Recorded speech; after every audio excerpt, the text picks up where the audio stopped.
अस्सलाम वालेकुम नाज़रीन, आपको आपके अपने चैनल में वेलकम कहती हूँ। पीटीआई के रहनुमा अमर डोगर ने कहा है कि वोट को इज्जत दो का नारा तो आपने लगाया था, तो फिर क्यों टिकी में बैठकर चले गए। उन्होंने एक निजी टीवी चैनल के प्रोग्राम में गुफ्तगू करते हुए कहा कि अगर इलेक्शन नतीजा फॉर्म 45 के मुताबिक आए तो फिर बात ठीक है। कौमी असम्बली में नून लीग के पास 17 सीटें हैं। कभी ऐसा नहीं हुआ कि 17 सीटों वाली जमात को 121 सीटें दी जाएँ। नून लीग के सरबराह नवाज शरीफ खुद यास्मीन राशिद से इलेक्शन हारे हैं। पार्लियामेंट और वज़ीर आज़म की क्या वक़्त रह जाती है। वोट को इज्जत दो का नारा तो नून लीग ने लगाया था, फिर क्यों डिग्गी में बैठकर चले गए और अपने बयानिया को दफन कर दिया। जिस तरह हुकूमत में आए हैं कौन नहीं जानता। मखसूस नशिस्तें मिलना हमारा हक है।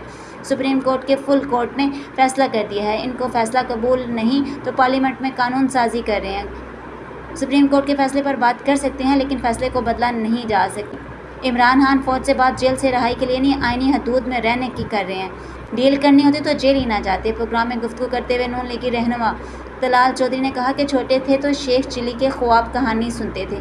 क्या ये सियासतदान है? उन्होंने कभी कौंसल का इलेक्शन भी बराह रास्त नहीं लड़ा। ये हुकूमत गिराने की जमा तफरीक कर रहे हैं। ये अक्टूबर की बात है, ये अक्टूबर 2029 तक भी कुछ नहीं कर सकते। आज के इस वीडियो में इतना ही। आपको मेरी ये वीडियो कैसी लगी कमेंट्स बॉक्स में बताना मत भूलिएगा। मिलते हैं नेक्स्ट वीडियो में, तब तक के लिए अल्लाह हाफिज़।